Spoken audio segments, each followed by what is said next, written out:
All right. So the question paper that we are solving today is from October November 2020, paper 2 variant 2. ठीक है.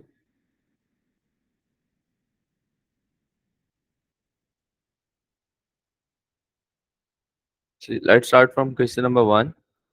A glass beaker has a mass of 50 grams. So the mass of a glass beaker is given. ठीक है.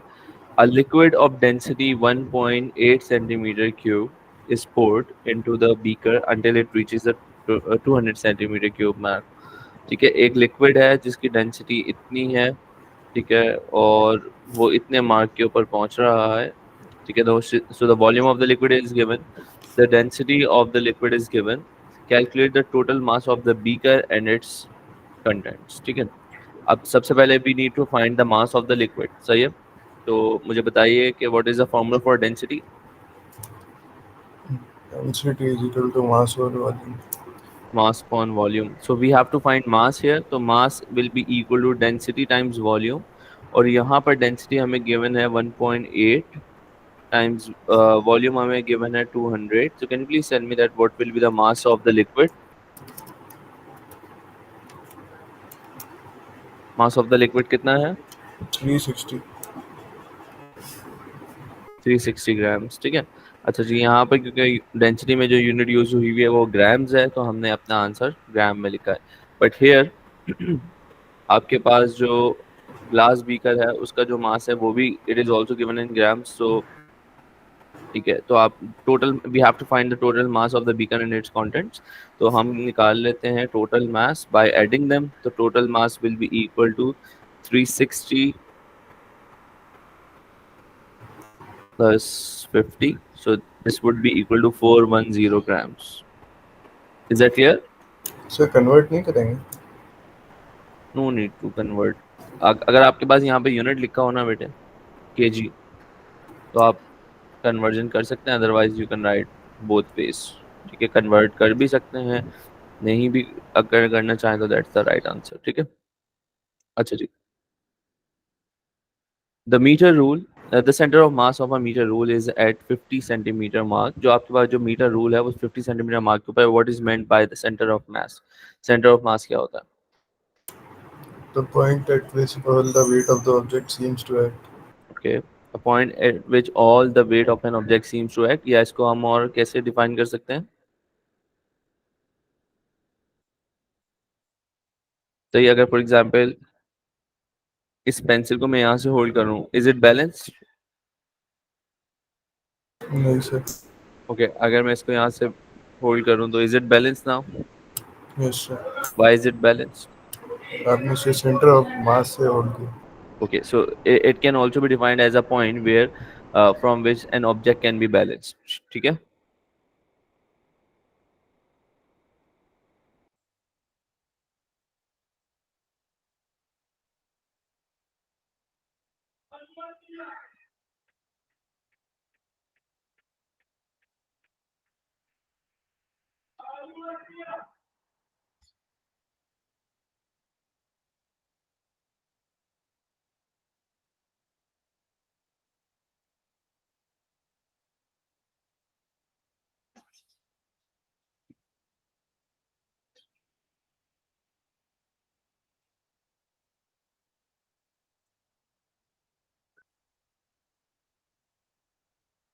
मैंने दोनों definition लिख दी हैं. ठीक है. जहां से आप इसको बैलेंस कर सकें या जहां सारा का सारा वेट एक्ट करता है. ठीक है. Okay. So the metre rule is placed on the pivot. Pivot के ऊपर रखा हुआ है. पिवट की पोजीशन मेंशन्ड है. 80 सेंटीमीटर मार्क के ऊपर पिवट है. The you can see here the tip of the pivot is under 80 centimetre mark. Pivot कहाँ पर है बच्चों? 80 सेंटीमीटर मार्क के ऊपर है. The beaker with its contents is placed at different positions along the rule until the rule is balanced. ठीक है. Beaker की पोजीशन को थोड़ा सा डिस्प्लेस किया गया और उस वक्त तक किया गया जब तक ये रूल बैलेंस नहीं हो गया. कल जो एएस लेवल का प्रैक्टिकल हुआ उसमें भी तकरीबन यही क्वेश्चन था प्रैक्टिकल एग्जाम में. सो कहना one side of the beaker is at 84 centimetre mark. सही है, जो आपके पास एक साइड है बीकर की वो 84 सेंटीमीटर मार्क के ऊपर है, and the other side is at 92 centimetre mark, और जो दूसरी साइड है वो है 92 सेंटीमीटर मार्क के ऊपर एक्ट कर रही है। ठीक है, calculate the mass of the rule. हमें यहाँ पे मास फाइंड आउट करना है रूल का। अगर इफ यू रिमेंबर हमने डिस्कस किया है, for uniformly dense substance the centre of mass lies in the middle, middle के ऊपर लाई करता है, तो it means that it is acting on 50 centimeter mark. So the weight of the beam or the meter rule is acting on 50 centimeter mark. Is that clear to all of you? सही है। अगर मैं इस liquid की भी बात करूं, इस बीकर की भी बात करूं, तो इसका सेंटर ऑफ मास भी कहाँ लाया कर रहा होगा बेटे?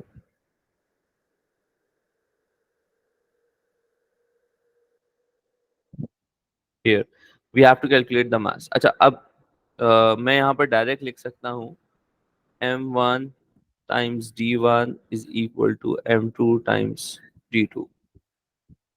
Am I right or not? क्या ऐसा कुछ फॉर्मूला हम लोगों ने पढ़ा है? जिस प्रिंसिपल ऑफ मोमेंट्स का formula. It is principle of moments. Principle of moment जल्दी से कोई बच्चा एक्सप्लेन कर दे। For an object to be in equilibrium, anti-clockwise movement is equal to clockwise movement. Okay, for an object to be in equilibrium clockwise movement is equal to anti clockwise movement. एक object के equilibrium में होने के लिए जरूरी है कि clockwise movement बराबर हो एंटी क्लॉकवाइज मूवमेंट के। And if you remember, movement का फॉर्मूला होता है एफ टाइम्स डी, राइट और not? F into D is the formula for movement, right? Alright, that's great. तो यहाँ पर मैंने फोर्स तो नहीं ली, मैंने मास लिया है। ठीक है, मास क्यों लिया है, लेट्स सी। ये भी आप लोगों को कंफ्यूजन हो सकती है। तो actually F1 times D1 is equal to F2 times D2, ये फॉर्मूला हम लोगों ने पढ़ा है। ठीक है, अच्छा जी, यहाँ पे फोर्स जो है वो वेट के बराबर है। एक जगह बात हो रही है वेट ऑफ मीटर रूल की, दूसरी जगह बात हो रही है वेट ऑफ द बीकर की।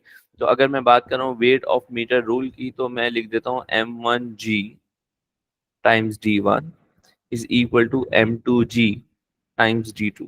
अब एक्चुअली यहाँ से G से G कैंसिल हो जाएगा। सही है, तो M1 D1 is equal to M2 D2, तो I can directly use this formula. Is that clear to all of you? मैंने क्यों डायरेक्ट ये लिखा है M1 into D1 is equal to M2 into D2? सही है, क्योंकि G is cancel with G, सही, ऑन बोथ साइड्स। अच्छा, मैं कह लेता हूँ कि क्लॉकवाइज मूवमेंट बराबर होता है एंटी क्लॉकवाइज मूवमेंट के। यहाँ पर आपके पास जो बीकर का वेट है, जो बीकर की जो फोर्स एग्जर्ट कर रहा है, वो क्लॉकवाइज मूवमेंट कॉज कर रहा है, और जो इस पे इस मीटर रूल का जो वेट है वो एंटी क्लॉकवाइज मूवमेंट कॉज कर रहा है। ठीक है, is that clear to all of you? The weight of the beaker is causing clockwise, और बीम का और जो ये आपका मीटर रूल है इसका जो वेट है वो clockwise anti clockwise movement cause कर रहा है। तो let me right anti clockwise first.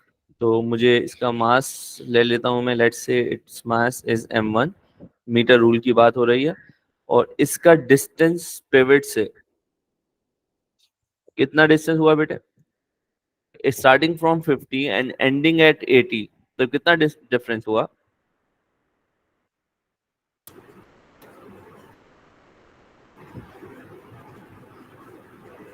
30। So it's 30 centimetre. ठीक है, मास जो आपने मीटर रूल का कैलकुलेट, सॉरी, इस बीकर और इसके कंटेंट्स का किया है वो है 410 ग्राम्स। मैं ग्राम्स में ही ले रहा हूँ, तो इसका मतलब मीटर रूल का मास भी किस में मिलेगा मुझे बेटे? ग्राम्स। ग्राम्स में। अच्छा, इसका डिस्टेंस निकालने के लिए ना अब थोड़ा सा मसला है। अब वो मसला क्या है, लेट्स सी। भाई इसका स्टार्ट पॉइंट है 84, एंडिंग पॉइंट है 92, और इसके मिडिल में कहीं जो है वो आपके पास सेंटर ऑफ मास लाई कर रहा है। तो आप क्या करेंगे, इन दोनों के दरमियान डिफरेंस देंगे, उसको 2 से डिवाइड करवा देंगे, तो you will get the it's mid point, यानी कि ये वाला डिस्टेंस आपको पता चल जाएगा, राइट? सो 92 माइनस 84 कितना बना बेटे, बताइएगा? 8। It's 8 centimetre divided by 2, it's 4 centimetre, right? लेकिन बेटे हमें तो पिवट से डिस्टेंस चाहिए ना सेंटर ऑफ मास का। तो पिवट का देखो, स्टार्ट पॉइंट जो पिवट का है वो 80, और ये वाला पॉइंट है 84, तो ये वाला डिस्टेंस कितना हुआ? 4 सेंटीमीटर ये हो गया, 4 सेंटीमीटर ये हो गया। तो आपके पास line of action of force से पिवट तक का डिस्टेंस कितने सेंटीमीटर के बराबर हो गया? 8. 8 सेंटीमीटर के बराबर हो गया। ठीक है, तो यहाँ पर आपके पास जो मोमेंट आर्म हुआ हो गया 8 सेंटीमीटर के बराबर। तो m1 is equal to 410 times 8 divided by 30. Can you please calculate it quickly?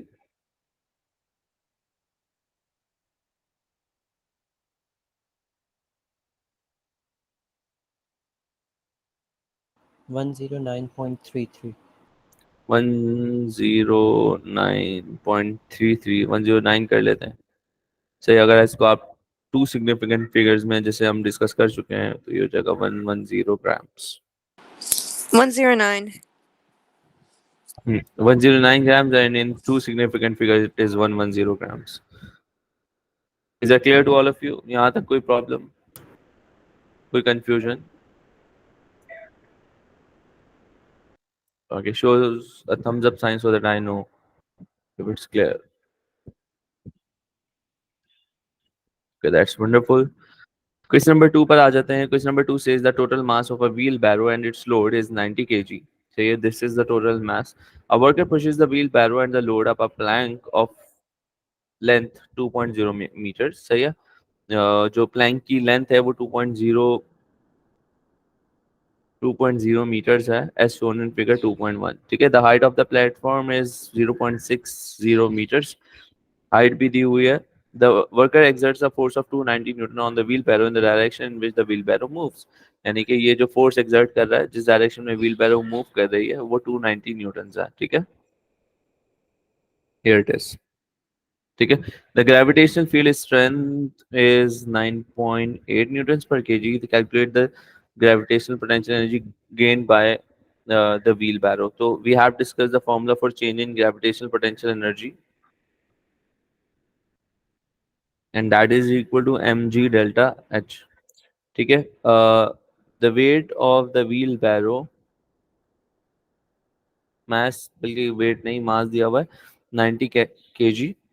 तो 90 times 9.81, सॉरी 9.8, और हाइट कितनी है बेटे? Change in height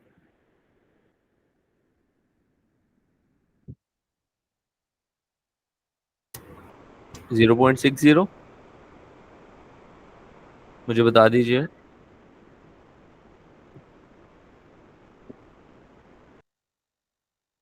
What is the value of change in gravitational potential energy? 529.2. 529.2 joules. ठीक है, सर अगर wait दिया हुआ था तो हम डायरेक्टली mg की जगह हाँ वेट ले लेंगे। mg, हाँ mg क्योंकि वेट के बराबर होता है, तो अगर वेट गिवन होता तो हम mg की जगह डायरेक्ट वेट की वैल्यू यूज कर लेते। सही है। अच्छा जी, the worker pushes the wheelbarrow 2 meters long, calculate the work done by the worker. सही है, तो वर्क डन का फॉर्मूला बताइए जल्दी से। Work done is equal to Force times distance. Force time distance. Force इन्होंने कॉज की थी, आई थिंक 290 न्यूटन्स थी। Where it is 290 newtons. ठीक है, फोर्स है 290 न्यूटन्स, और फोर्स की डायरेक्शन में डिस्टेंस बताइए कितना है? 2 meter. 2 meters. So 290 times 2 is equal to 580. 580 joules. Okay, suggest one reason why the answer to A part 2 is not equal to answer to A part 1. इनका answer बराबर क्यों नहीं है?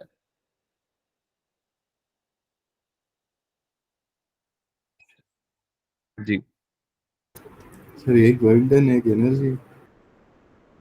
एक ही मार्क का है तो हम यहाँ लिख देते हैं, क्योंकि बिकॉज यहाँ पर हमने अभी सिर्फ दो बातें की थी। एक टोटल वर्क डन की बात हुई है और एक ग्रेविटेशनल पोटेंशियल एनर्जी की बात हुई है। तो 580 जूल्स आपने टोटल वर्क किया और उसमें से 530 जूल्स आपके पास ग्रेविटेशनल पोटेंशियल एनर्जी मिल गई। तो बाकी की एनर्जी कहाँ गई बेटे? तो वो हीट लॉस हो गया। हीट लॉस रेजिस्टिव फोर्सेस की वजह से हमेशा होता है, तो there must be a force of friction. सही है, और उसकी वजह से जो है वो work is done against friction.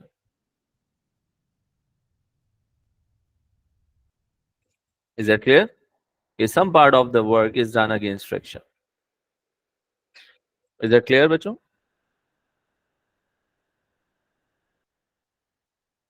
अच्छा जी, ये कह रहे हैं कि the worker finds that walking up the plank, pushing the wheelbarrow is even more efficient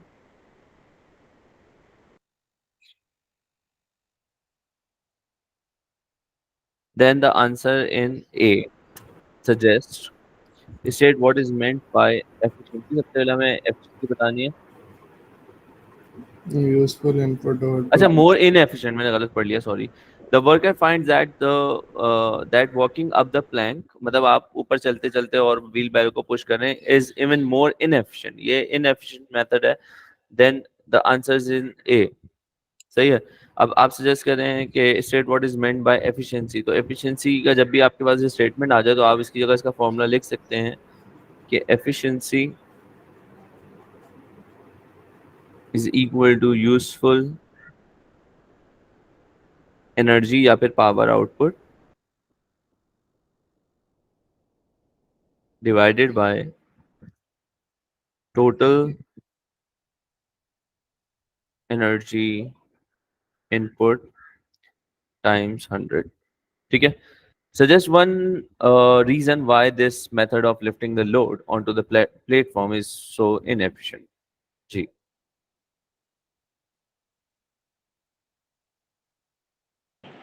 work against gravity की वजह से. Work against gravity. ओके, वो वर्क डन अगेंस्ट ग्रेविटी तो ग्रेविटेशनल पोटेंशियल एनर्जी हो गई ना.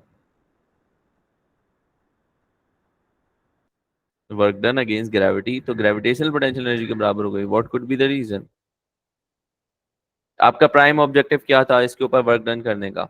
To lift the load upward, right.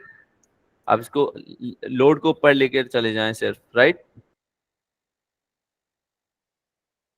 But this worker is also moving up, right. Are you getting my point?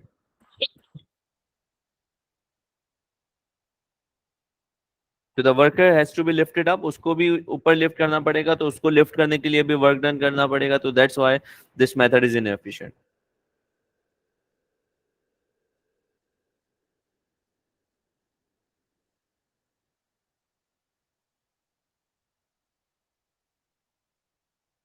Is that clear?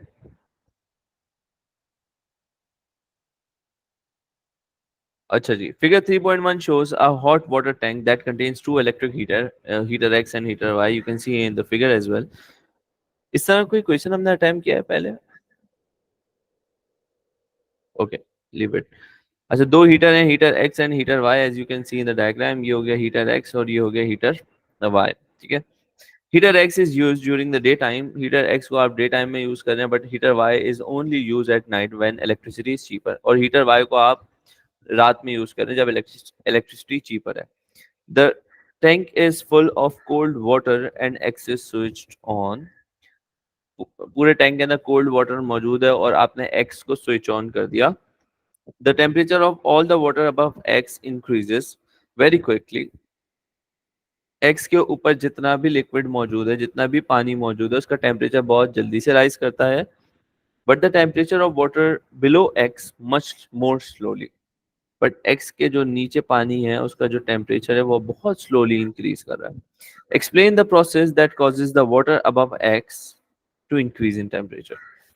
Which process is it? Convection. Okay, convection. Can you please explain convection? When water is heated, its density decreases, so it rises up, and the cold and more denser water falls down. And so the source of heated heats the cold water, which falls down. Until the temperature throughout the liquid is equal. Hmm.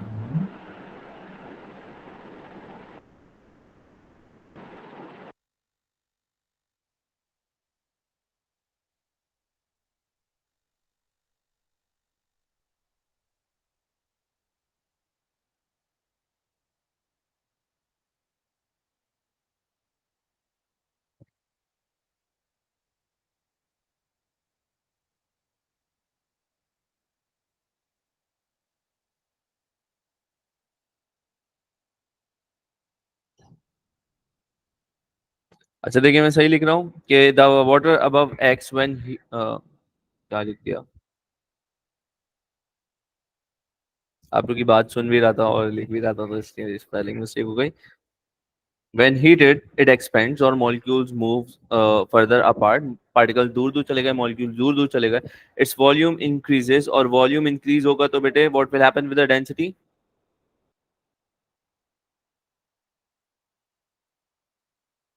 Increases or decreases? Density का form, Decreases. शाबाश. Therefore, hot water rises and cold water Falls down.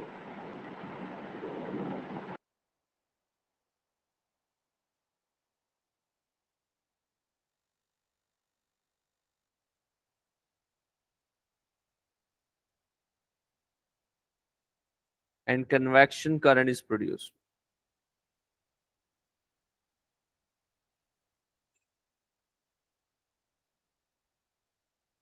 Is that clear? ठीक है. अच्छा जी, अब आपसे हम ये next part में पूछ रहे हैं, heater Y remain switch off, heater Y अभी भी स्विच ऑफ है. Explain why the temperature of the water below heater X increases more slowly than the temperature of the water above heater X. ये कौन explain करेगा?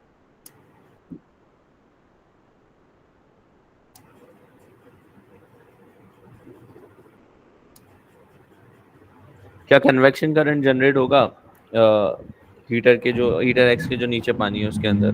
नहीं. Okay, क्यों नहीं होगा?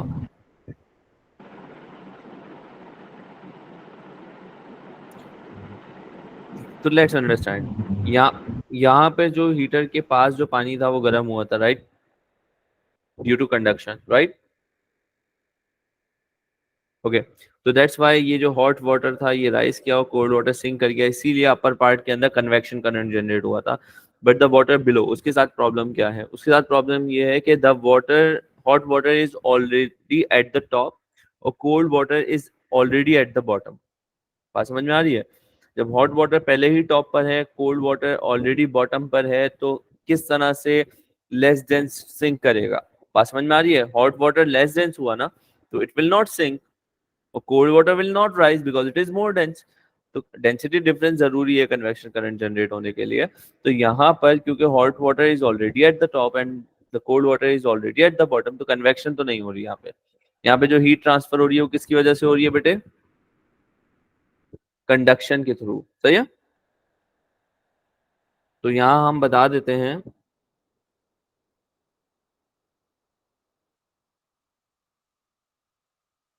convection does not occur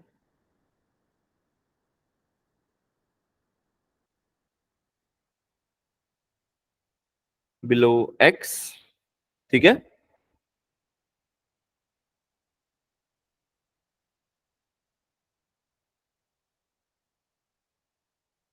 Heat is transferred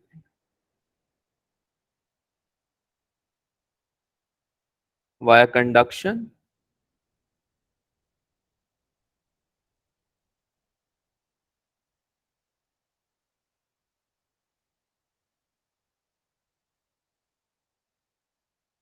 and water is a poor conductor.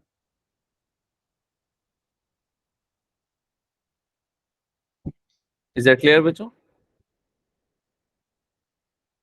जी मैं दोबारा बता देता हूँ. देखिए, इट इज सेइंग कि भाई आपके पास जो जो लिक्विड है एक्स के ऊपर वो जल्दी अपना टेम्परेचर चेंज कर रहा है as compare to the liquid below X. ठीक है, इसका टेम्परेचर इतनी जल्दी चेंज नहीं हो रहा, क्यों?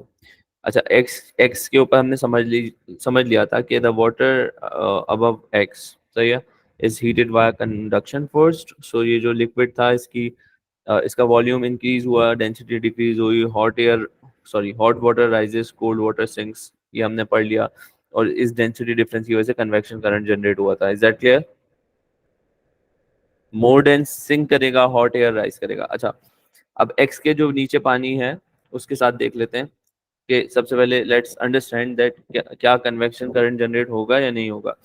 तो यहाँ पर जो हॉट वाटर है it is already at the top, cold water is already at the bottom. तो लेस डेंस ऊपर मौजूद है, मोर डेंस नीचे मौजूद है, सही है। तो मोर डेंस कभी भी ऊपर मूव नहीं करेगा, तो यहाँ पे कन्वेक्शन नहीं हो रही। Is that clear? यहाँ पे कन्वेक्शन करंट नहीं होगा। फिर क्या होगा? Heat is transferred via conduction, conduction के थ्रू हीट ट्रांसफर हो रहा है, और जो वाटर है वो पुअर कंडक्टर है हीट का। Is that clear?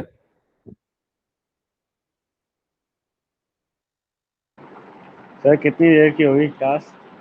Paper solve कर लेते हैं बस जितना जल्दी हो सके, क्योंकि कल बायो का पेपर है। कोशिश करते हैं जितना जल्दी खत्म कर सकें, ठीक है। ठीक। Okay, the hot water is covered in a thick layer of insulating material. The material is a plastic. Okay, that contains a large number of small pockets of trapped air. If you remember, मैंने आप लोग को दो तीन चीजें बताई हुई हैं, उसको मैं दोबारा से बता देता हूँ। Explain why the material is a good insulator. सही है? अच्छा जी। सबसे पहले आप मुझे ये बता दें कि what is the difference between conductor and insulator, except कि हमें पता है कि कंडक्टर, गुड कंडक्टर का मतलब कि वो हीट को अच्छे से ट्रांसफर कर देता है, इंसुलेटर अच्छे से ट्रांसफर नहीं करता। तो कंडक्टर क्यों अच्छे से हीट को ट्रांसफर कर देता है अगर मैं मेटल की बात करूं तो?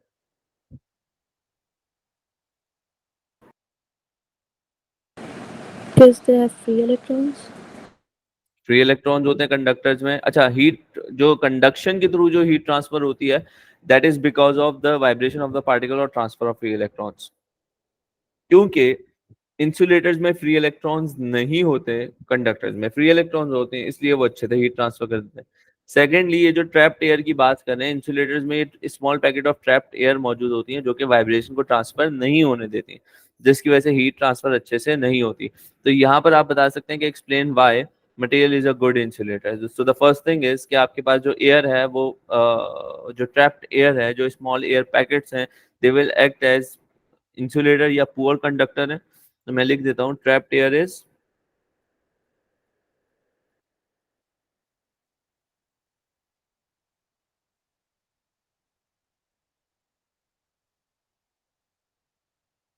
Poor conductor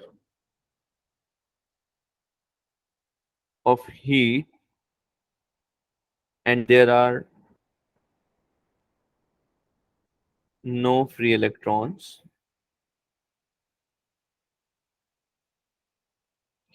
in insulators.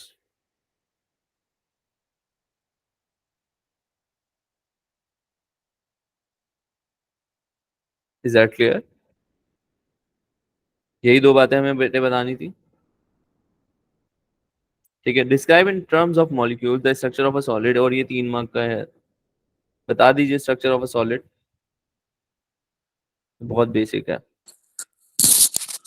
सबसे पहले अरेंजमेंट ऑफ पार्टिकल्स बता दें, मोशन ऑफ पार्टिकल्स बता दें, और इसके The शेप्स के बारे में बता particles are closely packed together due to electrostatic force.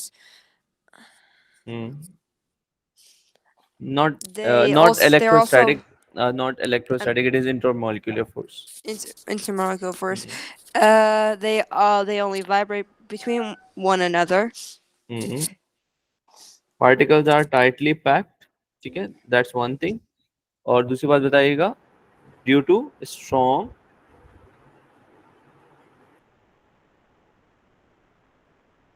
sorry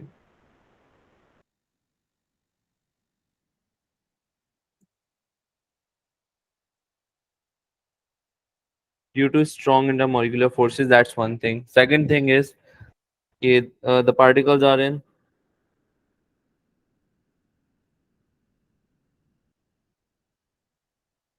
or the particles are in vibratory motion, or the particles vibrate about their fixed positions, right?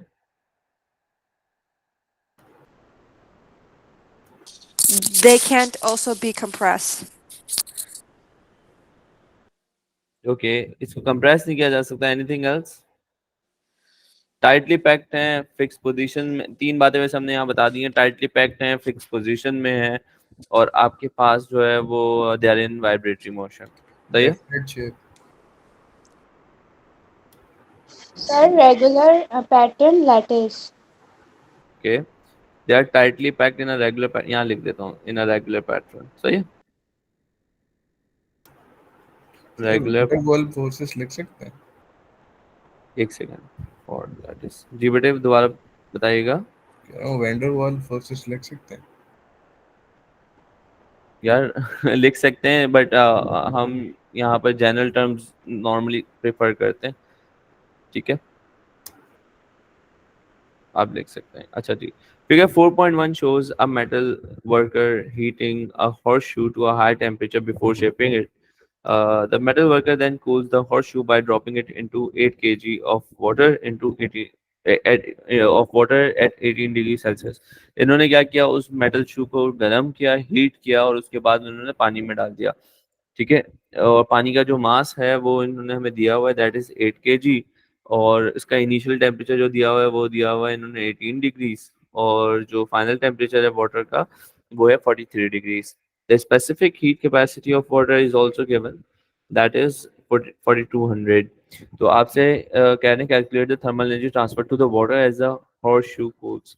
तो एक फॉर्मूला हमने पढ़ा था, E is equal to M C delta theta, M cat के तौर पे आप याद रख सकते हैं इसको। Mass of the water is 8, specific heat capacity of water is 4200, change in temperature means final minus initial, final was 43, initial is 18, so what's the right answer?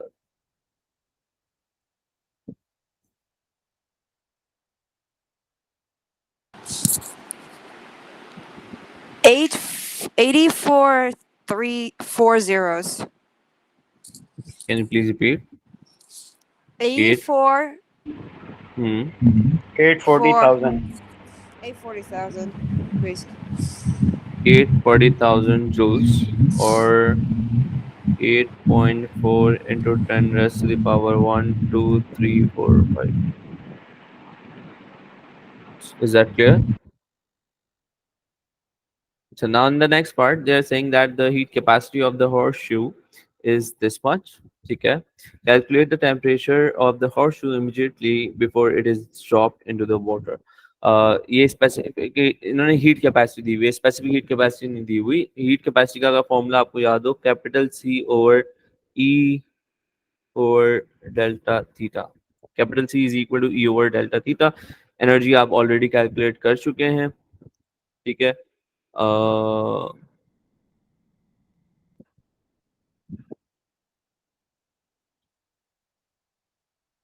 and the value of the energy that we have calculated, sorry, हमें यहाँ पे change in temperature चाहिए, तो change in temperature will be equal to E over C delta theta। energy है हमारे पास 8.4 into 10 raised to the power 5, और आपके पास जो heat capacity की value है वो है 850 joules। change in temperature बताइए कितना होगा?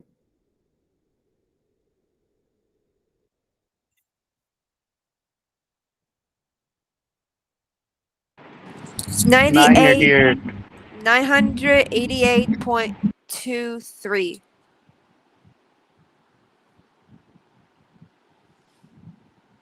अच्छा, this is the change in temperature, right? The change is calculated by using this formula, theta 2 minus theta 1 is equal to change, right? So 98.23, the final temperature, we know कि water का अगर ये final temperature, it means that the both of the liquid and the water reaches to the same temperature, so that is final temperature is 43. So can you please calculate the initial temperature?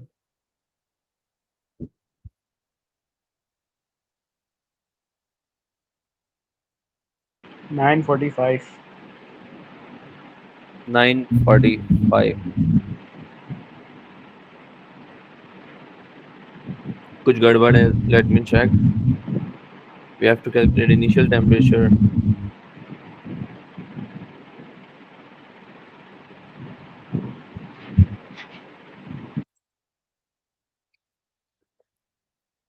अच्छा, जो change आएगा actually the horseshoe is cooled down, तो ये आपके पास यहाँ पर आएगा नेगेटिव साइन, सही, because this word decrease in temperature, ठीक है। तो we have taken a negative sign with it. अब बताइए अब क्या आंसर आएगा हमारे पास?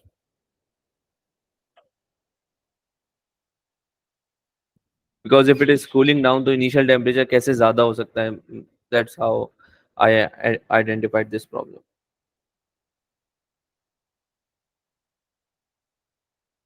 थीटा 1 को उधर ले जाता हूँ और 988 को इधर ले आता हूँ। बेटे आप बताइएगा कितना आ रहा है टेम्परेचर?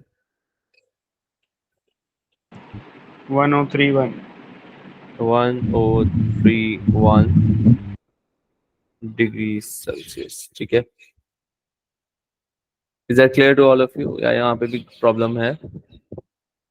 जल्दी रिस्पॉन्ड कीजिएगा ताकि हम बाकी क्वेश्चन सॉल्व करें। तो ये नेगेटिव इसलिए लगाया because it was cooling down, ठीक है।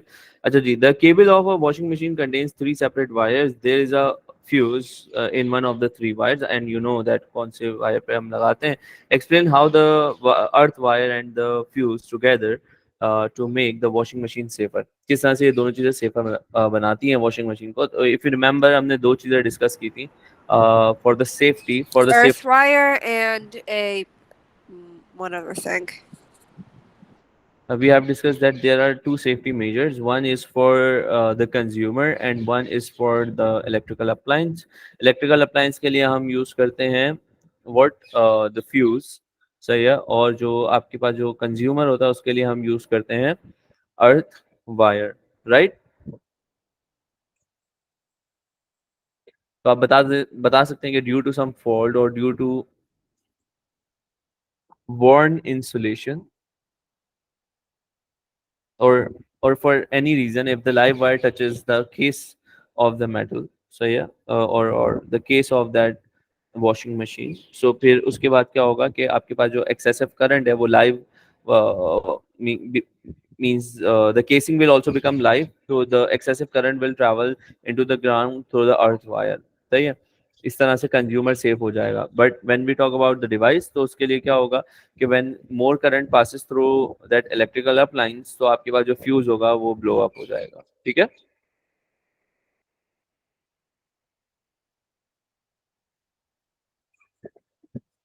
मैं लिख देता हूँ बेटा, फिर समझा देता हूँ एक बार, ठीक है।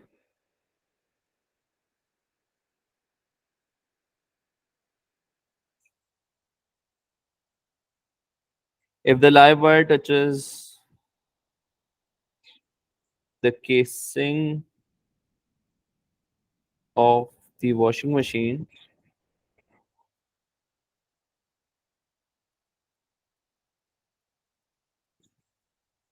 the excessive current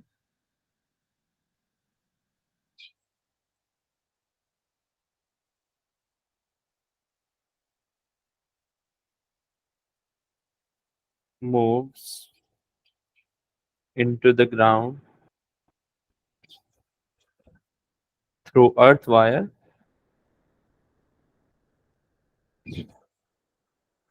Is that clear? And due to excessive current,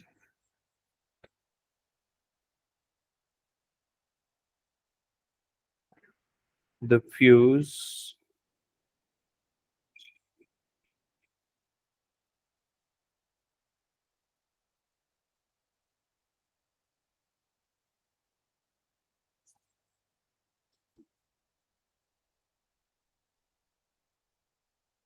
is that clear?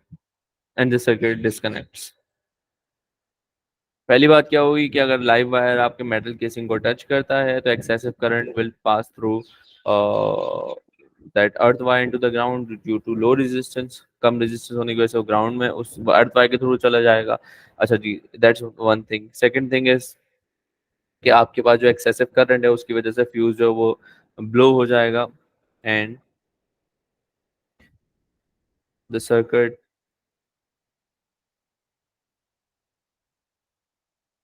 Disconnects, ठीक है। Say the name of the wire in which the fuse is connected. कौन से वायर के साथ हम फ्यूज कनेक्ट करते हैं? Live wire, live wire. Live wire के साथ क्यों कनेक्ट करते हैं? क्योंकि करंट वो सप्लायर वो होती है। Okay, explain why the fuse is connected into this wire. क्यों करते हैं भाई? ताकि आप अगर ये फ्यूज मेल्ट हो तो जो इलेक्ट्रिकल अप्लायंस तक सप्लाई पहुंच रही है वो कट ऑफ हो जाए, right? Is that clear?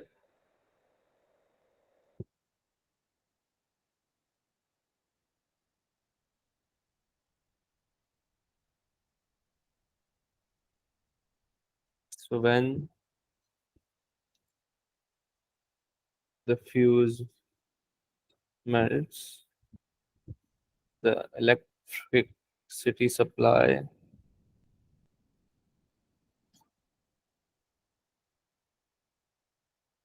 to the appliance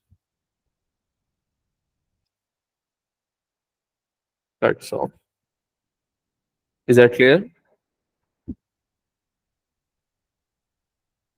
अच्छा, the cable of a hair dryer contains only 2 wires. अच्छा, जो हेयर ड्रायर है होता है उसके पास सिर्फ 2 वायर्स हैं, तो एक हो जाएगा लाइव और दूसरा हो जाएगा earth wire, right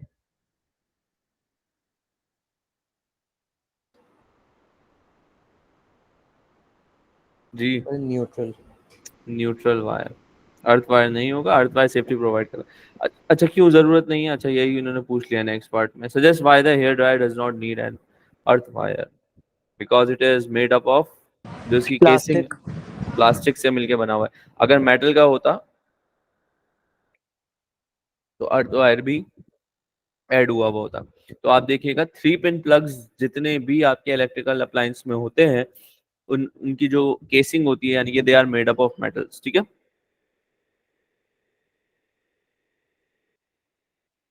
because it is made up of plastic.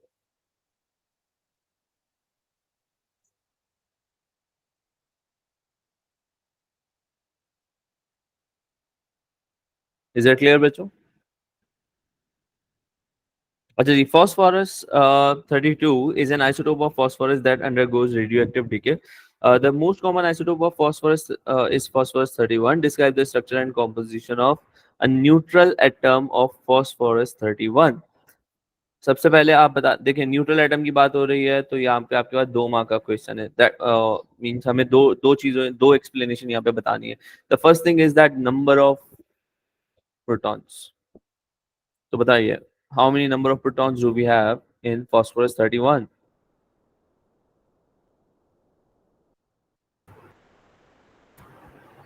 50. Phosphorus 31 contains 15 protons. And what about neutrons? 16. Shabash. And 16 neutrons. And what about electrons? 15.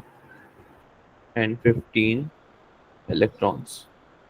क्योंकि उन्होंने हमें बताया हुआ न्यूट्रल एटम, न्यूट्रल का मतलब नो चार्ज, तो नो चार्ज का मतलब जितने पॉजिटिव उतने नेगेटिव चार्ज। तो अगर पॉजिटिव चार्ज 15 है तो नेगेटिव चार्जेस भी कितने होंगे? 15। क्लियर हो गई बात?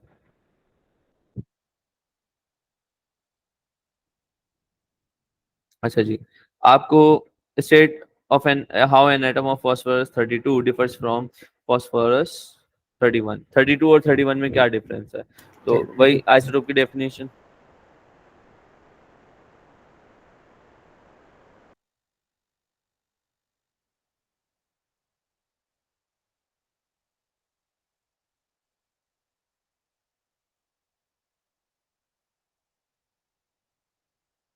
phosphorus 32 के बाद जो न्यूट्रॉन्स है वो 17 है, whereas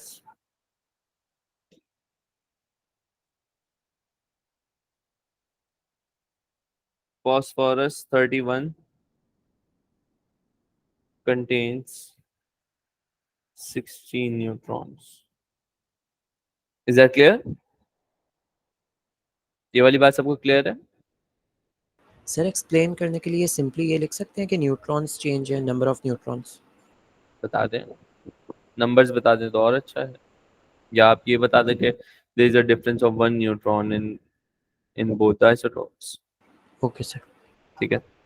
phosphorus 32 decays by beta particle emission. कौन सा इमिशन हो रहा है बेटे? Beta particle emission. और आपको पता है कि बीटा पार्टिकल इमिशन का मतलब बीटा डीके हो रहा है। And you all know about the beta decay. मैं अभी पूछता हूँ क्या होता है।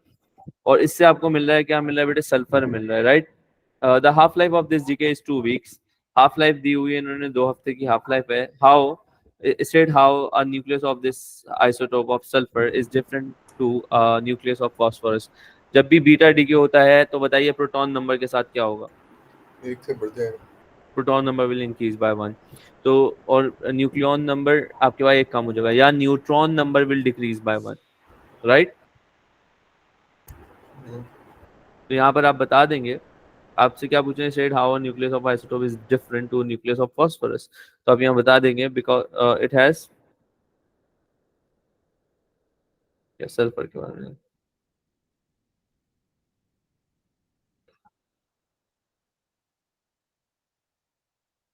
one more proton means 16 protons, right?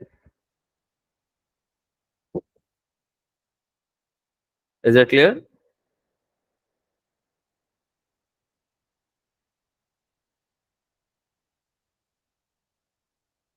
And neutrons कितने होंगे इसके पास?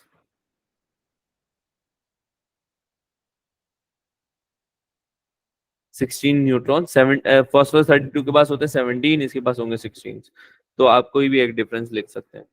At time t is equal to 0, radioactive sample contains this much atoms of phosphorus. जब 0 यानी कि कुछ भी डीके नहीं हुआ है तो इतने phosphorus मौजूद है. आई थिंक हमने क्वेश्चन सॉल्व किया हुआ है पहले. At the same moment the sample contains no sulfur of atoms, यानी कि कोई भी सल्फर एटम मौजूद नहीं था जब टाइम कितना था 0, और आपके पास ये एक क्रॉस से बताया दिया गया है क्वेश्चन के अंदर. So here is the cross. ठीक है, अच्छा ठीक. अब ये पूछ रहे हैं आपके पास, on figure 6.1 plot a graph to show how the total number of sulphur in sulphur atoms in the sample changes with time T and draw a suitable curve. अब एक कर्व बना दीजिए और किस तरह से चेंज हो रहा है. टोटल नंबर जो इनिशियली आपके पास फॉस्फोरस के मौजूद है दैट इज 3.2 into 10⁻11. आपको सल्फर एटम बताने बेटे जब फर्स्ट हाफ लाइफ होगी, यानी कि फर्स्ट एक हाफ लाइफ का जो टाइम गिवन है वो 2 वीक्स गिवन है. तो आप बताइए कितने सल्फर एटम मिलेंगे आपको पहली हाफ लाइफ पर? 3.2 थे, तो फर्स्ट हाफ लाइफ पे कितने मिलेंगे? जब हाफ लाइफ हो गई इसका मतलब half of the atoms has been converted into sulphur. तो 1 3.2 का हाफ करें 1.6 1.6. तो मैं देखूंगा बेटे ये हो गया 1 1.2 1.4 एंड 1.6. Is that clear? अब आपके पास 1.6 सल्फर ऑलरेडी मौजूद है. ठीक है, ये अगर फास्फोरस डीके हो रहा है सल्फर मिल रहा है, 1.6 सल्फर मिल चुके हैं. Is that clear to all of you? अब 1.6 का हाफ कीजिए, सेकेंड हाफ लाइफ. ये फर्स्ट 2 वीक्स में ये हुआ था, अब दूसरे 2 वीक्स में बताइए अब कितने हो जाएंगे? 0.8. तो आपके पास सल्फर 1.6 पहले मौजूद थे, 0.8 और मिल जाएंगे तो कितने होगा? 2.4. तो 4 वीक्स में 2 2.2 and 2.4. Here it is. Is that clear?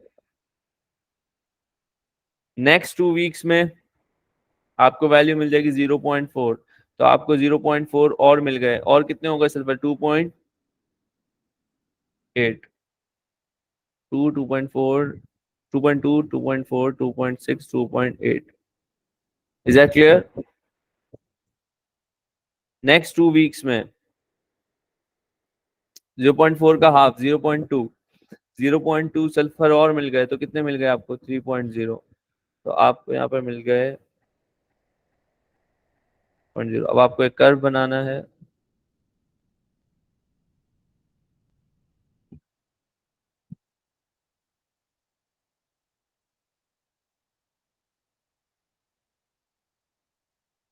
Is that clear to all of you?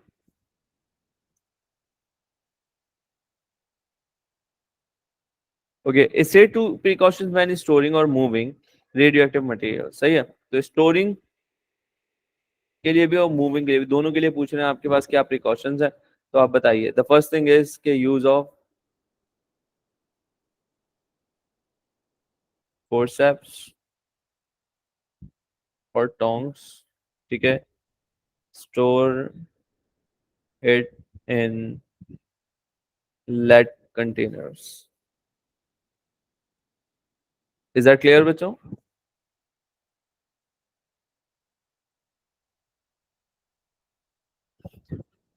Any problem till this point? All right, that's great.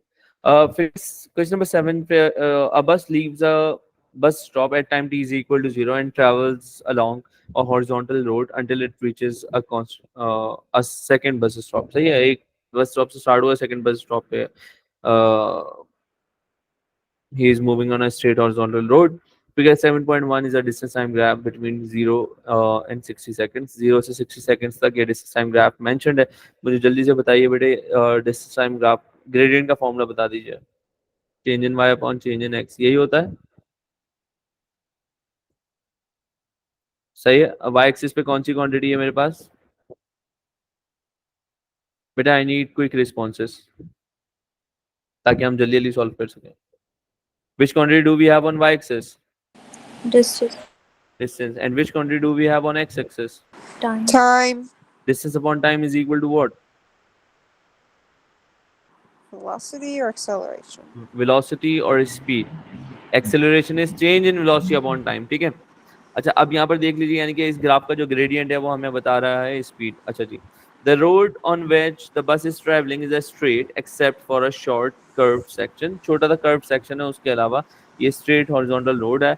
The bus travels around this circular curve between 21 to 24 seconds. अच्छा, ये जो small curve है ये है 21 से 24 seconds के दरमियान, यानी कि 21 and 24 seconds. इस पार्ट में ये कांस्टेंट मतलब ये कर्व पे ट्रैवल कर रहा है. सही है. अच्छा जी, अभी कहना describe the motion of the bus between time t is equal to 10 seconds differs from its motion between 35 and 40 seconds. तो अब मैं देख लेता हूँ फ्रॉम 0 to 10. ओके, 0 to 10 seconds we have a curve.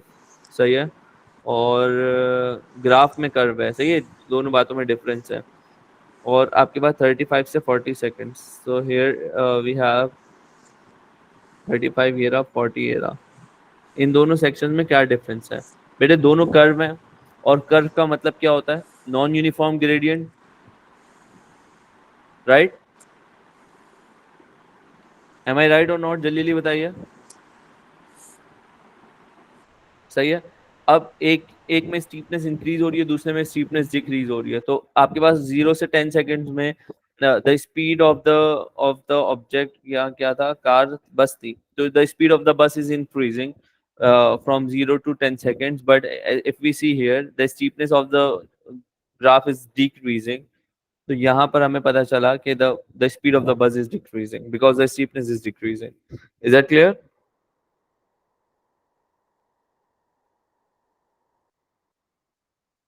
So let me write between 0 to 10 seconds the speed of the bus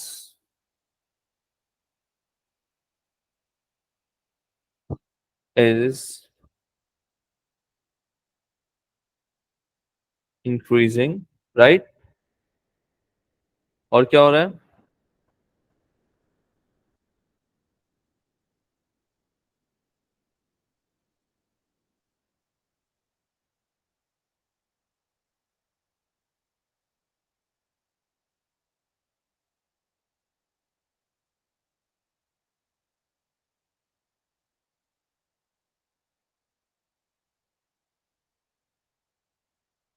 the speed of the बस is decreasing. अच्छा, speed increase होती है तो ऑब्जेक्ट एक्सेलरेट करता है, और अगर स्पीड डिक्रीज होती है, ऑब्जेक्ट स्लो डाउन होता है, तो ऑब्जेक्ट डिसेलरेट करता है.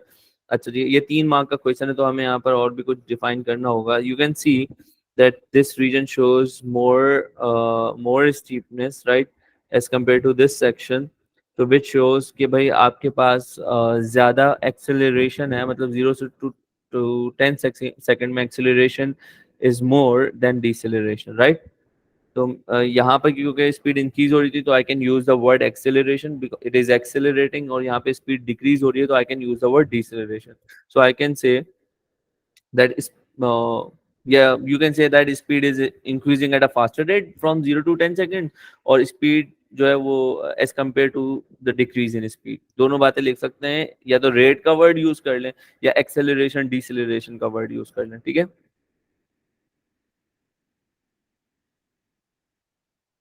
acceleration during 0 to 10 seconds is greater than deceleration between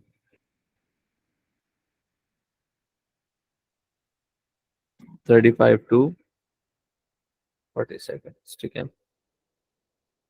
Determine the maximum speed of the bus during these 60 seconds. इस 60 seconds में speed maximum कितनी है भाई? तो is it the maximum speed? No. No. Let me check. Maximum speed कितनी है? So you can see that when the speed is constant, आपके पास जब speed constant है, that is the maximum speed. क्योंकि यहाँ से speed increase होना शुरू हुई थी, maximum speed पर पहुंची, और फिर यहाँ पे speed is constant because the gradient is constant, and right afterwards आपके पास जो speed decrease होना शुरू हो गई और object rest में आ गया. ठीक है. अब मैं gradient find out कर लेता हूँ from 10 seconds 35 seconds. ठीक है. तो the form सही है. तो डिस्टेंस या स्पीड बराबर हो जाएगा y2 minus y1 upon x2 minus x1. तो y2 माइनस y1 ये वैल्यू हमारे पास है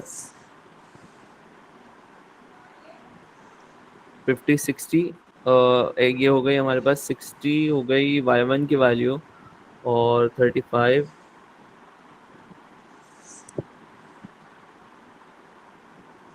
35 is here, so it is 360. ठीक है. ये हो गया 10 और हो गया 35. ठीक है. 360 minus 60 divided by the value of the x2 was 35, so that is 25. 300 divided by 25. जी बेटे बताइएगा, what is the value of the speed?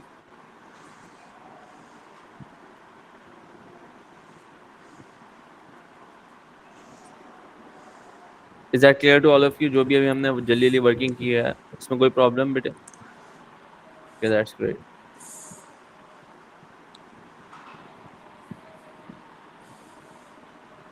Ji 12. 12. So it's 12 meters per second. Average speed निकालनी है. The formula for the average speed is total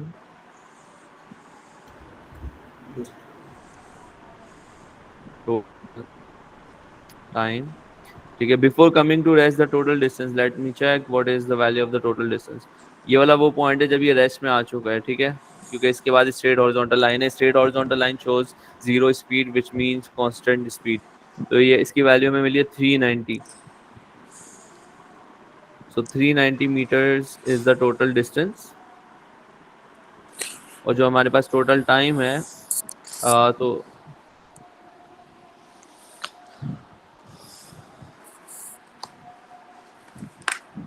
तो this point is 40. सही है. तो 390 divided by and वाला नहीं देंगे सर? बेटे वहां तो रेस्ट में आ गया ना. जब रेस्ट में आ गया तो बस स्टॉप पहुंच गया. देखो ये कह रहे हैं कि average speed of the bus between living the first bus stop and arriving at the second bus stop. 9.75.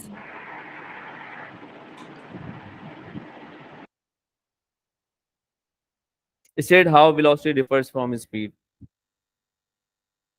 जी क्या डिफरेंस है स्पीड और वेलोसिटी में? स्केलर और वेक्टर. स्केलर और वेक्टर, या फिर आप डायरेक्शन का बता सकते हैं. वेलोसिटी डायरेक्शन होती है. Velocity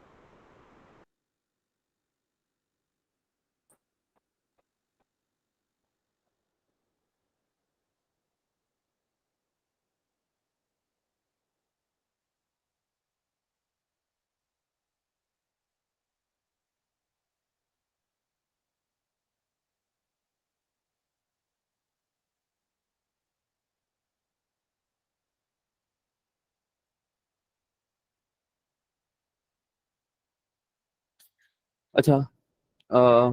There are 3 periods during 60 seconds when there is non-zero resultant force acting on the bus. ठीक है. non-zero resultant force है.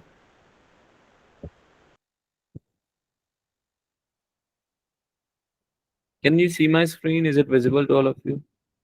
Yes. अच्छा जी. There are 3 periods during 60 seconds जब resultant force non-zero है और वो कौन-कौन से points हैं. सही है. Complete the statement to indicate these 3 time periods. अच्छा, the first और second तो हम आराम से बता सकते हैं, third वाला बताने में थोड़ा सा technical है. अच्छा, अब देख लेते हैं. हमने पढ़ लिया भाई, जब ऑब्जेक्ट एक्सेलरेट करेगा तो इसका मतलब सब result, there is some resultant force. ठीक है, तो during 0 to 10 seconds, that is the first value. ठीक है, 0 to 10 सेकंड जब ऑब्जेक्ट एक्सेलरेट करता है, जब स्पीड इंक्रीज हो रही थी. पहली बात वो हो गई. दूसरी बात वो हो गई, and the direction of resultant force is forward, it is in the forward direction. सही है, because the object was accelerating, और it is in the direction of motion. सही है.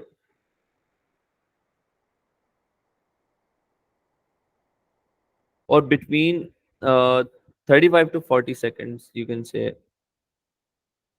Yes, 35 to 40 second you can say that the speed is in decreasing. इसका मतलब decelerate कर रहा है, slow down हो रहा है.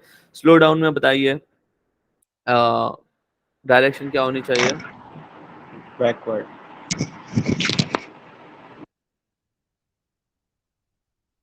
अच्छा, अब एक और चीज इन्होंने स्टेटमेंट शुरू में इन्होंने हमें बताई थी कि भाई 21 से लेके 24 सेकंड तक टाइम इज मेंशन कि ये सर्कुलर कर्व पे मूव कर रहा है. एक कर्व है, उस गाड़ी ने उसको टर्न लिया है. तो ये बाकी सब स्ट्रेट लाइन में थी.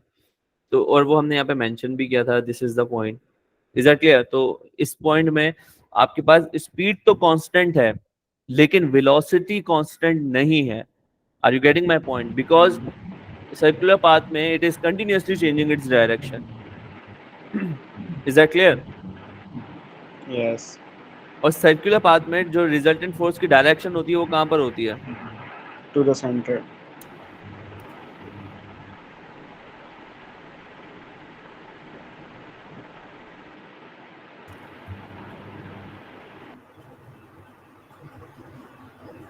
of the curve. Centre of the curve path. सही है. Okay. During the journey, the air resistance acting on the bus varies. Air resistance change हो रही है. State why the air resistance changes during the journey. मैंने आप लोगों को बहुत पहले भी बताया है जब हम टर्मिनोलॉजी को डिस्कस करते हैं कि भाई प्रॉब्लम ये होती है कि जैसे जैसे स्पीड इंक्रीज होती है, एयर रेजिस्टेंस भी साथ साथ इंक्रीज होती है. जिसकी एग्जांपल मैंने आपको सनरूफ वाली एग्जांपल दी है कि अगर आप सनरूफ से बाहर निकल के खड़े हुए, गाड़ी स्लो मूव कर रही है, तो you will experience less air resistance, but as it moves faster तो एयर रेजिस्टेंस बढ़ती जाती है. ठीक है, तो आप बता दें due to change in speed.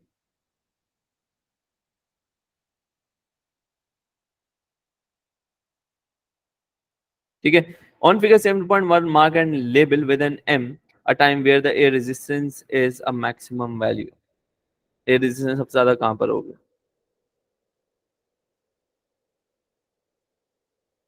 जहां पर स्पीड मैक्सिमम है, राइट. और स्पीड मैक्सिमम कौन से पॉइंट पर है? जब when there is a straight start line, और उसके बाद क्योंकि स्पीड डिक्रीज हो रही है, उससे पहले स्पीड इंक्रीज हो रही थी, बट ये मैक्सिमम स्पीड वाला पॉइंट ये वाला पॉइंट है, यहाँ से लेके यहाँ तक. तो 10 से लेके 35 सेकंड तक आप कोई भी पॉइंट ले लें और उसको लेबल कर दें लेटर एम से. Is that clear?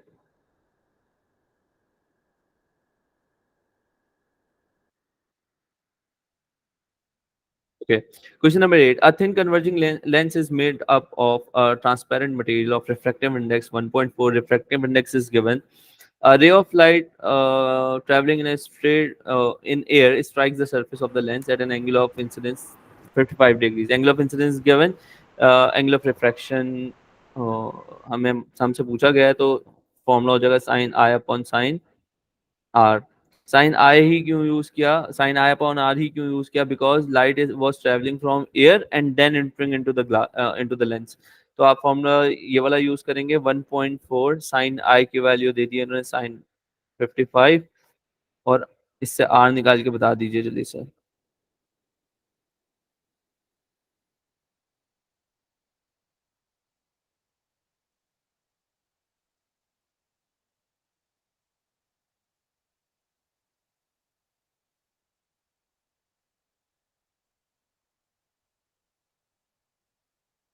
जल्दी से।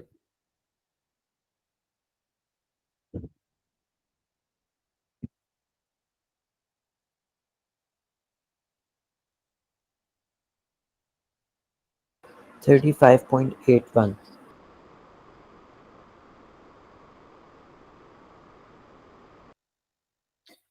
Place a tick in one of the boxes in the third column of figure 8.1. Indicate how the light ray deviates and what happens to the speed of the light as it enter the lens. हमने पढ़ा है light जब less dense से मोर dense medium में travel करेगी तो it bend होती है। कहाँ बेंड होती है बेटे? Is it towards the normal or away from the normal?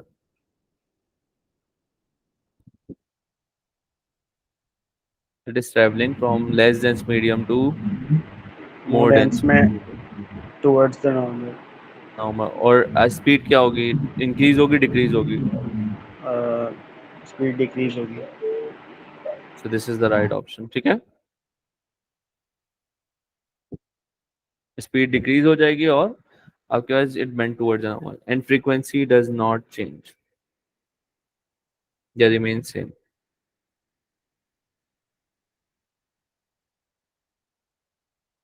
because the frequency depends on the source. The focal length of the lens is 2.5 centimeter. What is meant by focal length? तो हमने पढ़ा है, if you remember, कि एक lens होता था distance between focal point and the lens, Optical optical centre. Optical centre. Distance between the optical center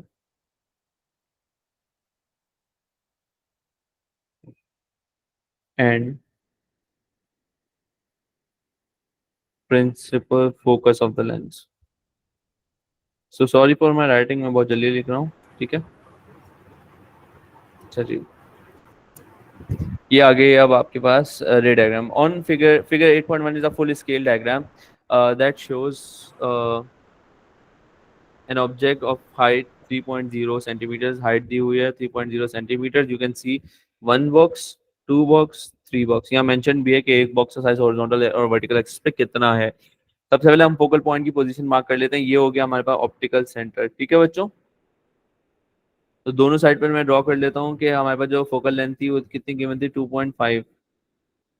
तो बेटा ये हो गया 1 2 एंड दिस इज 2.5। ये हो गया focal length 1 2 and this is 2.5। अच्छा एक चीज अगर आपको याद हो, हमने पढ़ा है rules for drawing the ray diagram and we have discuss if the ray of light is parallel to principal axis. Object के टॉप से आप बना लेंगे पहली रे ऑफ लाइट। अगर ray of light principal axis के पैरेलल है तो इसको कहाँ से पास होना चाहिए बेटे? Focal point. कर दूं फोकल पॉइंट से पास?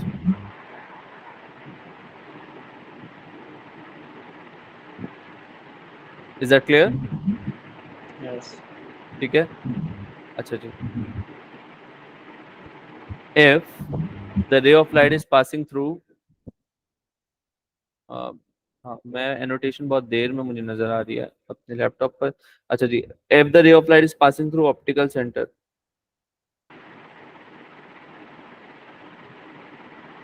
so it will go straight undeflected. Yes.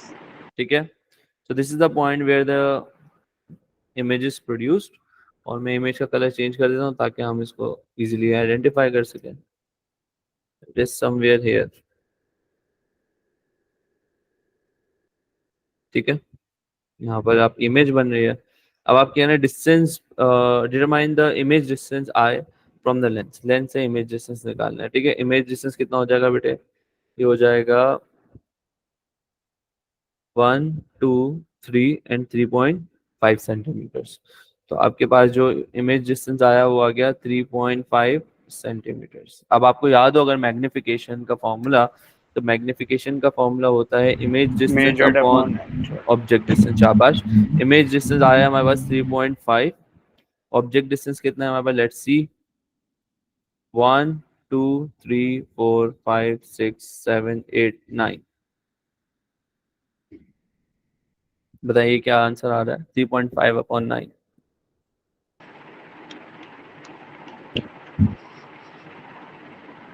0.035। 0.035 एक सेकेंड, ज़्यादा छोटा हो गया। हाँ 0.38। 0.38। अच्छा, मैग्निफिकेशन की कोई यूनिट नहीं होती, इज अप्रोक्सीमेटली इक्वल टू, या चलो 0.38 काफ़ी है। Is that clear to all of you? अच्छा जी,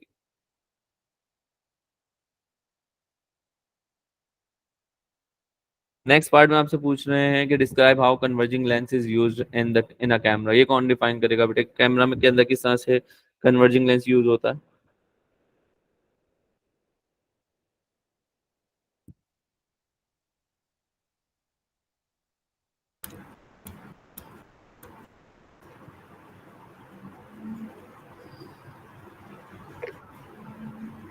मैं यहाँ शॉर्ट में लिख देता हूँ, फिर बात समझ में आ जाएगी। ठीक है, ठीक है।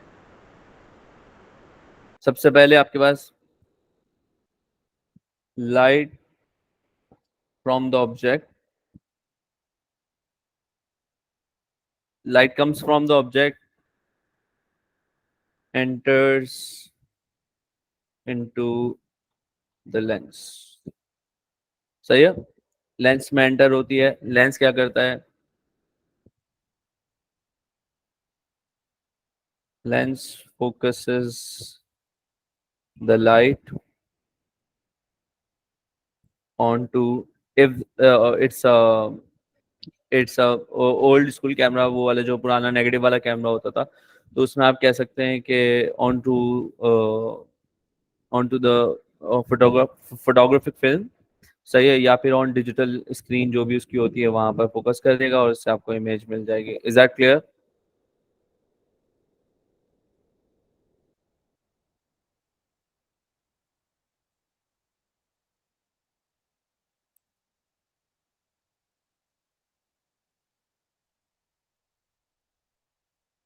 ऑन द स्क्रीन, स्क्रीन या फिर डिटेक्टर। ठीक है। अच्छा, एडजस्टमेंट फोकस एडजस्ट कैसे करते हैं? अगर आप लोगों ने डिजिटल कैमरा यूज किया हो तो उसमें देखते हैं कि जो कैमरे का लेंस होता है, बाय रोटेटिंग दैट लेंस, अच्छा उस रोटेशन की वजह से जो zoom in and zoom out आप कर रहे होते हैं एक्चुअली, उससे होता है आप क्या रहे होते हैं actually, you are just moving the lens backward and forward so that कि एक आपके पास शार्प इमेज मिल जाए। ठीक है। अच्छा जी, this probably the last question of this topic, yes, of this paper, sorry. अच्छा जी, इसको जल्दी से हम सॉल्व कर लेते हैं। Question number 9, figure 9.1 shows a permanent magnet lying on a piece of paper. Underline the materials in the list from which it is possible to make a strong permanent magnet. Steel, Steel. Describe an experiment to plot uh, the pattern and the direction of magnetic field line surrounding the magnet. You may draw a diagram on figure 9.1 if you wish. And आपको याद होगा कि मैंने आपसे कहा है कि अगर ये लिखा हुआ है तो आपने बनानी है। सही है? इज दैट क्लियर बच्चों? तो मैं डायग्राम पे समझा देता हूँ and then you have to explain it yourself. ठीक है। हम सबसे पहले बच्चों क्या करेंगे कि हम कंपास रखेंगे from on the one end of the on the magnet. Is that clear? So needle will show some deflection, और जिस पॉइंट पर needle deflection शो करेगी आप वहां पर एक पॉइंट मार्क कर लेंगे। Is that clear? Now on the same point you are going to place the compass, and now you are going to mark the deflection of the needle once again. And that's how you are going to repeat this experiment. You will observe that the magnetic field lines are moving from one end to another end. It means that this is the north pole of the magnet and this is the south pole of the magnet, and the lines are moving from north to south. Is that clear? आपने top पे किया, यही experiment आप repeat कर देंगे for the bottom of the magnet. ठीक है। अच्छा जी, on figure 9.2 shows the north pole of a magnet placed in front of the south pole. तो ये जो हमारी तरफ वाला है ये नॉर्थ है, ये वाला साउथ पोल है, मेंशनड है। A section of a horizontal metal wire J K, ये रहा भाई वायर जे के। ठीक है। in the magnetic field between the two magnetic poles, and K of the wire is connected with positive. ये positive से connected है, K end positive से connected है, और जो आपके पास J end है वो negative terminal से connected है. Explain in terms of electrons why there is a current in the wire and state the direction of the conventional current. यहाँ पे क्यों आपके पास करंट मूव कर रहा है, सही है, और कन्वेंशनल करंट की डायरेक्शन भी बता दीजिए, तो जल्दी से बता दीजिए.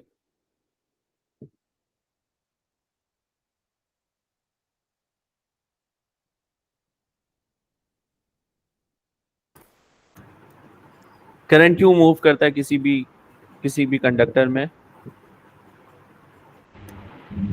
Due to Flow of electrons.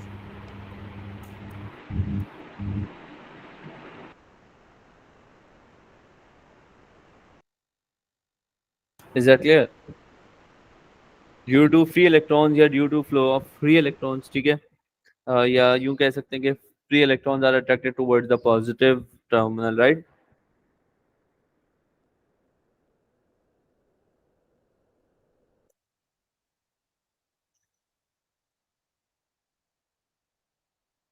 और कन्वेंशनल करंट क्या होता है?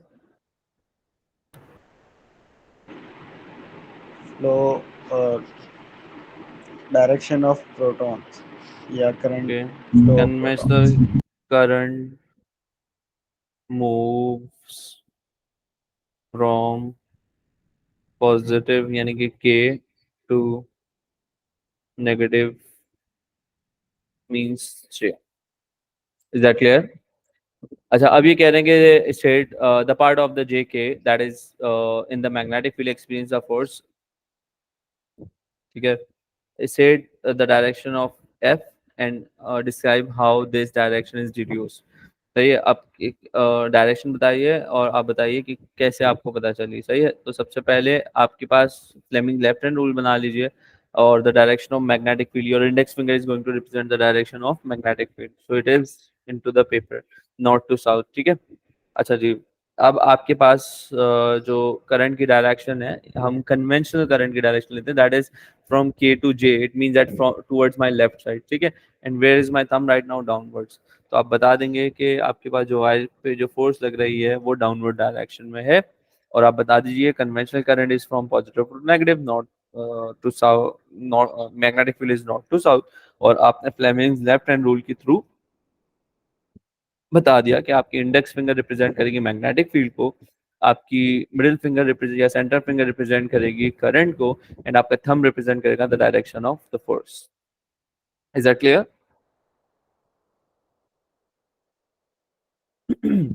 मेरी वाली बात अगर किसी को समझ ना आई हो तो please do let me know.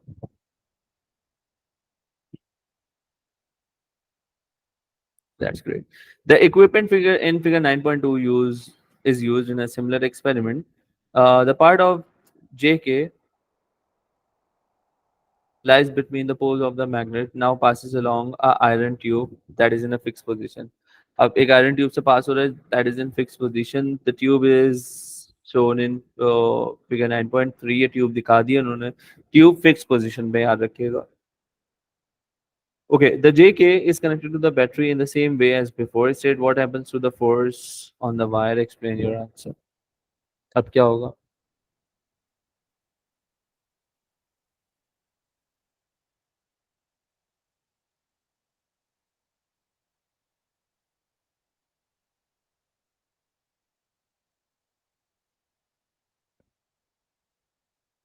जल्दी जल्दी बताइए बच्चों.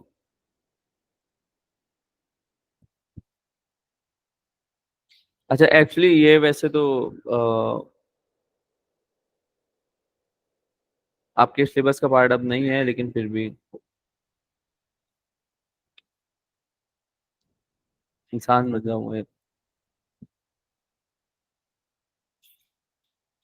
This is from magnetic screening, or magnetic screening is no more the part of the syllabus, but you must know.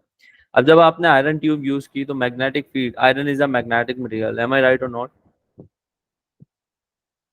अब ये मैग्नेटिक फील्ड लाइंस जो परमानेंट मैग्नेट की थी वो वायर के थ्रू पास होने के बजाय वो कहाँ से पास होने लग जाएंगी बेटे? इस आयरन ट्यूब के अंदर से. Are you getting my point? Now those magnetic field lines are not interacting with this wire. सही है, तो that's why there will be no force on to the wire. ठीक है, तो ये आपके पास जो वायर है ये स्क्रीनड हो जाएगा, ये बच जाएगा, इसके ऊपर कोई फोर्स नहीं लगेगी because the magnetic field lines are now passing through the metal casing. ठीक है, इससे पास हो रहा है. अच्छा, लास्ट पार्ट में आ रहे हैं. The tube of the iron tube and the wire J K are removed. इन दोनों को हटा दिया है. अब नॉर्थ और साउथ पोल के दरमियान इन्होंने एक वर्टिकल कॉइल प्लेस कर दिया. Square vertical coil is placed between the poles so that the plane of the coil lies in the magnetic field. सही है, ताकि जो coil का plane है ये magnetic field के अंदर. Explain why the coil rotates when there is a current in the coil. जैसे coil के अंदर हमने current पास किया, वही वाली बात है जो हम already discuss कर चुके हैं. जैसे हमने करंट पास किया कॉइल के अंदर, द कॉइल gets magnetized और वो एक इलेक्ट्रोमैग्नेट बन जाए. And because of the interaction of electro means magnetic field of electromagnet and permanent magnet, on one side there is a forward force and on the other side there is a backward force, and that's why the coil rotates. ठीक है, is that clear to all of you? So thank you so much everyone, that's all from my side. If you find any problem, any confusion, so you can ask me via WhatsApp. Thank you so much. Allah Hafiz. Allah Hafiz. Allah Hafiz.